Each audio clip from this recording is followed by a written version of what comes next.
And then I could run around and pass and kick the ball like Lionel Messi on Netflix using my phone and the TV screen. Now, besties, we double-checked. Jack didn't drink too much limoncello that night. This is a real thing. It actually must have been testing in foreign markets for Netflix, right? Because yesterday, Netflix made a huge American announcement. June 30th, Netflix's blockbuster, brand new, original video game debuts, and it's Unhinged. It's called Unhinged. Your phone is ringing right now, but it's not your mom, it's not your boss. And it's definitely not a telemarketer. It's a character from a Netflix video game, a horror game, starring Zoe Kravitz. And she's calling you because she's trapped in an apartment with a murderer and a zombie in the bathroom.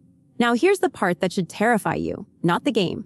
The game is just a game. What's terrifying is what Netflix is actually doing here, because this isn't about entertainment. This is about control. This is about access. This is about getting inside the one device you never put down. And they just found the most brilliant, most disturbing way to do it. We all knew they were watching. We all knew they wanted more of our time. But this is different. This is dangerous in a way I don't think people are ready to talk about. Let me slow down for a second. I want you to really hear what I'm saying. Not as a viewer. Not as someone scrolling. I'm talking to you like you're sitting across from me and I'm telling you something I shouldn't be. Netflix built a game where the character's phone is your phone. You scan a QR code and suddenly your real iPhone becomes the controller. Your flashlight moves the flashlight inside the game. Your screen lights up with a call from an 8888 number, and when you answer it, it's the character. It's Ava. She's scared. She needs help, and she's talking to you through your actual device. That's not a game mechanic. That's a psychological weapon. And the reason they built it this way is because they know something about you. They know you trust your phone more than you trust your own instincts. They know when that screen lights up, you look. You always look. And once you look, they've got you. Now here's where it gets interesting. And I need you to stay with me here because this is the part nobody talks about. Netflix has been trying to break into gaming since 2021. 5 years. 5 years of quietly releasing mobile games that nobody played. 5 years of watching Apple Arcade and Xbox Game Pass steal their thunder. And suddenly they drop this. A game that costs less than a dinner to produce compared to their TV budgets. A game that lasts 45 minutes. A game that requires no console, no controller, no downloads, just your phone and a QR code. And they're putting it on the biggest billboard in tech, the Netflix homepage. 200 million monthly active users. 200 million people who will open the app on June 30th and see this staring back at them. And all they have to do is scan. All they have to do is let the character call their phone. And then they're hooked. But here's the question nobody is asking. And I mean nobody. Why is Netflix, a streaming company, investing Silicon Valley-level tech and Hollywood-level production into a video game initiative that hasn't worked for 5 years? We all know the corporate answer. They'll tell you they're competing with TikTok and YouTube. They'll tell you they want your experiential time.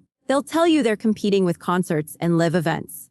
And sure, that's true. That's the surface truth. But you and I both know that's not the real truth. The real truth is something darker. And look, I'm not saying there's anything overly demonic about a horror game. I'm not saying that. But I am saying that when a company with the reach of Netflix decides to break the fourth wall and interact with your personal device in a way that feels intimate and urgent and scary, you have to ask yourself what the long game is. You have to ask yourself what happens when the horror game isn't a game anymore. You have to ask yourself what happens when the phone call isn't from Ava. What happens when the call is from something else? Something that knows your location. Something that knows your contacts. Something that knows your search history. Actually, wait, let me rephrase that. I'm not predicting anything. I'm not a fortune teller. I'm just someone who pays attention. And what I see is a pattern of normalization. First, they made us comfortable with them in our living rooms. Then they made us comfortable with them on our phones. Then they made us comfortable with them in our pockets. Now they're making us comfortable with them calling us, with them knowing our number, with them knowing when we pick up and when we ignore. And they're doing it through a horror game. They're doing it through fear. They're doing it through the one emotion that makes us act before we think. That's not an accident. Not an accident at all. And the casting, Zoe Kravitz. You know, just like I know that wasn't random, she's not just a name, she's a symbol. She's Hollywood royalty with an indie edge. She's the kind of person you trust. She's the kind of person who makes you feel like this is cool. This is hip. This is artistic. She's the friendly face on the scary phone call. And that's exactly the point. If they had cast some unknown actor, you might not care. If they had cast someone scary, you might not answer. But Zoe Kravitz, you answer. You trust her. And once you trust her, you trust the game. And once you trust the game, you trust Netflix. And once you trust Netflix, you let them in. And once they're in, they never leave. Now I want to talk about the game itself because the game is the breadcrumb. The game is the entry point. It's called Unhinged, and it begins with an empty apartment. There's a hurricane. The power is out. You're trapped. Ava is trapped. She needs to get on the phone to get help. But there's a murderer in the building and a zombie in the bathroom. And here's the trick. She's not calling someone else. She's calling you. The player. The person holding the phone, you're not controlling her from a distance. She's talking to you. She needs you to move your physical body around your physical room to help her survive. You turn your real flashlight on and point it to move the fake flashlight inside the game. You physically turn your body to look around corners. You physically step left and right. And when someone calls her inside the game, the call comes to your real phone. Your real phone rings, your real screen lights up, and for 45 minutes, you're not watching a story. You're living a story. And the story is designed to scare you, to make your heart race, to make you forget it's just a game, to make you forget it's just Netflix. And that's the gateway drug. Netflix executives said it themselves. This game is designed for non-gamers. It's simple, it's short, it's scary. It's on the homepage. And you know what they're hoping? They're hoping you'll play this one game, and then you'll play the next one, and then you'll play the next one, and then suddenly you're spending hours on Netflix not watching shows, but playing interactive experiences that feel more real than anything you've ever seen. Because that's where the money is. That's where the engagement is. That's where the addiction is. And you and I both know that addiction is the business model. It always has been. And this is the part that honestly makes me angry. Not angry at Netflix. Netflix is just doing what Netflix does. They're a corporation, they're designed to extract value, that's their purpose. That's their only purpose. What makes me angry is how obvious it is, how transparent it is, how nobody is calling it out. They put out a press release saying it's a gateway game. They literally used the term gateway drug, and everyone just nodded. Everyone just smiled. Everyone just said, oh, how innovative. Oh, how clever. Oh, how fun. And they didn't stop to think about what a gateway drug actually means. It means once you try it, you're hooked. It means once you try it, you'll come back for more. It means once you try it, you'll lose the ability to say no. And they're saying it out loud. They're telling you exactly what they're doing. And you're not hearing it. Or maybe you are hearing it, but you don't want to believe it because you like Netflix. You trust Netflix. You've been watching Netflix for years. They're part of your routine. They're part of your comfort. And you don't want to believe that comfort comes at a cost. But look at what they did with the horror. Horror is the most popular category in TV and movies right now. They know that. They know fear drives attention. They know fear drives action. They know fear makes you do things you wouldn't normally do. And they packaged it in a 45-minute interactive experience that doesn't just show you something scary. It makes you feel something scary. It makes your phone ring. It makes you jump. It makes you look over your shoulder. And then when it's over, you're not relieved. You're not satisfied. You're hungry for more. That's how addiction works. That's how they want it to work. Now I want to show you the pattern. Because the pattern is important. This isn't isolated. This isn't a one-off experiment. This is part of something bigger. Think about what Super Mario did for Nintendo. Think about what Candy Crush did for mobile gaming. Think about what Fortnite did for PlayStation. Each one was a gateway drug. Each one introduced a generation to a new way of consuming, and each one made billions. Netflix wants to be that. Netflix wants to be the thing that changes how you think about entertainment. Netflix wants to be the thing that makes you forget there was ever a time before them. And the way they're doing it is through your phone, through the device you never put down, through the device you check first thing in the morning and last thing at night, through the device that knows more about you than your own mother, and they're making it fun. They're making it cool. They're making it Zoe Kravitz. And we're all supposed to just nod along, but I'm not going to nod along, and I don't think you should either, because here's the thing, and I want you to really think about this. What happens after the game? What happens when you've played Unhinged and you've survived the zombie and you've helped Ava escape? And you've put your phone down and gone back to your normal life? What happens when the call comes from Netflix again? What happens when the call comes from a show you love, a character you trust, a character who needs your help? What happens when you don't scan a QR code because the code is already on your screen? What happens when you don't opt in because you already opted in when you played Unhinged? What happens when there's no choice because the choice was made 6 months ago when you just wanted to try something fun and different? You see where this goes. You see exactly where this goes. And that's why I'm not scared of the zombie. I'm not scared of the murderer. I'm scared of the phone call that's coming next. The one we don't see coming.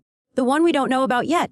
The one that won't be a game. And this is the moment where I need to say something personal. Something I don't usually say. Something that might make some people uncomfortable. But I think it needs to be said because I think it's the real reason this bothers me so much. I've been watching the culture shift for 20 years.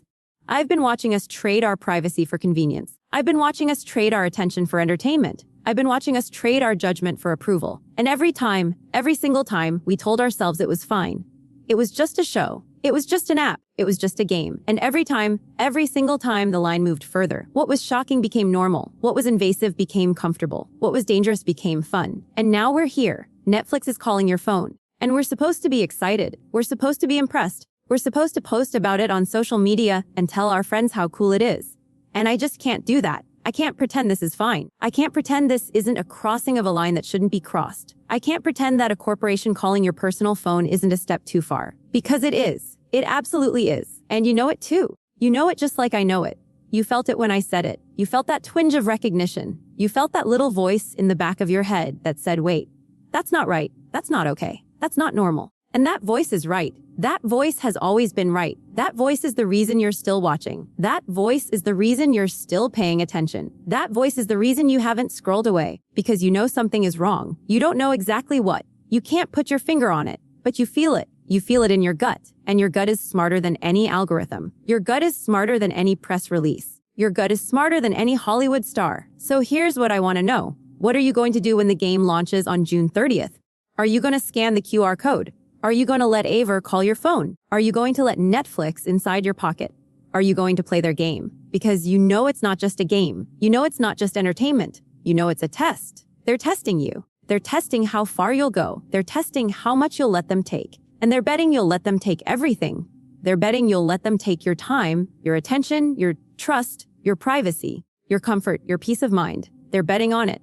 And they're probably right. That's the worst part. They're probably right. Because we've never said no before. We've never drawn the line. We've never pushed back. We've always just nodded along and said, oh, how clever. Oh, how fun. Oh, how innovative. And we've never stopped to ask if clever and fun and innovative are the same as good. They're not. They're not even close. And look, I'm not saying you have to cancel Netflix. I'm not saying you have to delete the app. I'm not saying you have to go live in a cave and never touch technology again. That's not realistic. That's not even reasonable. But I am saying you need to pay attention. I am saying you need to notice what's happening. I am saying you need to ask questions. I am saying you need to stop being impressed by things that are designed to impress you. Because the things that are designed to impress you are the things that are designed to trap you. They're the things that are designed to make you let your guard down. They're the things that are designed to make you forget you have a guard at all. And that's exactly what Netflix is doing with Unhinged. They're making you forget. They're making you forget that your phone is yours. They're making you forget that your time is yours. They're making you forget that your attention is yours. They're making you forget that you have the power to say no. And they're doing it with a horror game. They're doing it with a zombie. They're doing it with Zoe Kravitz. They're doing it with a phone call. So let me leave you with this. And I really want you to think about this before you go. It's not a complicated question. It's not a deep question. It's actually the simplest question in the world.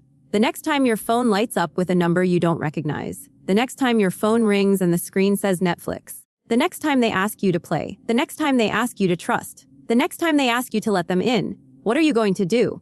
Are you going to answer? Or are you finally going to say no?